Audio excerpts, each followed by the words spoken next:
Hi, my name is Tashana Wright, and I am going to first give some insight to how the brain learns to read, and then I will conduct an analysis of a reading program that is used in my district. First of all, learning how to read is quite complex. Knowing and understanding how the brain learns to read can assist teachers with teaching their young students to be successful readers.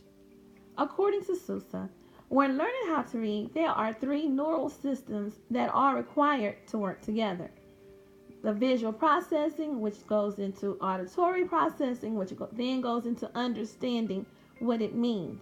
Visual processing, that is the what do I see, the letters. Then there's the auditory processing. What do I hear? What sounds do those letters make? Then there's understanding. What does all of that mean? They use their mental dictionaries to try to figure out what that word is that they're trying to read.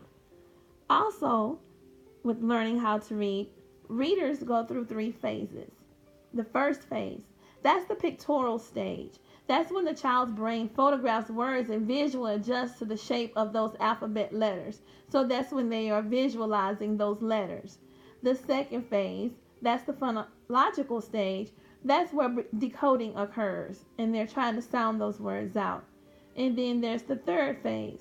This is the orthographic stage, when the child is able to recognize those words quickly and accurately. Also, according to Sousa, all of these phases activate different brain circuits, which, over time and with regular practice, eventually will consolidate in a specialized area of the left hemisphere. This region is known as the visual word form area. The consolidation process is complex and occurs at different rates in different students. And as we all know, students have a tendency to learn at their own pace and their own speed. That's why it's important for teachers to know their students and how they learn best. Along with these phases, there are certain skills that must be developed to result in successful reading. These skills include phonological and phonemic awareness, the alphabetic principle and phonics, vocabulary, fluency, and of course, text comprehension. With knowing more of how the brain learns to read, I chose to analyze the balanced literacy reading program that my school utilizes. It incorporates all of the needed components to develop those successful readers. The components of the balanced literacy program are: first, word study. This includes the phonological and phonemic awareness, the alphabetic principle, phonics, and vocabulary. So this is where they're learning those words, putting those sounds together, learning how to decode. Okay, the second step is shared reading. This includes phonemic awareness, vocabulary, fluency, and text comprehension.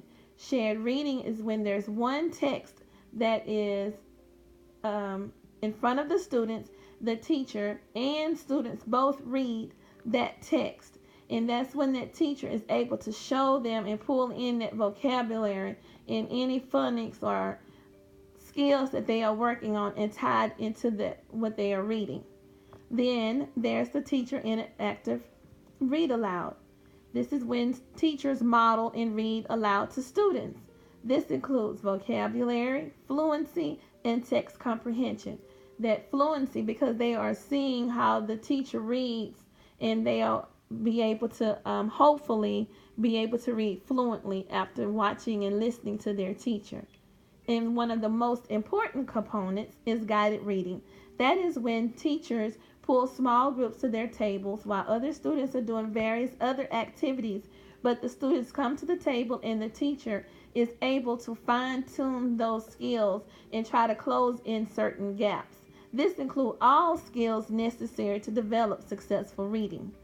I have been using this program for the last 4 years, and I've seen lots of growth and success in my students, especially when I taught first and second grade.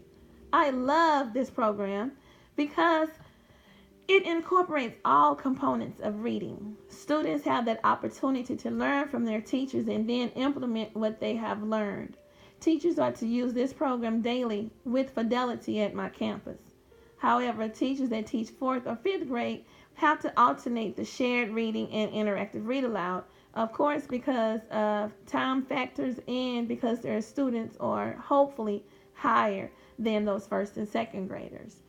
It may not be the perfect program, but it is what's best for our kids as of now.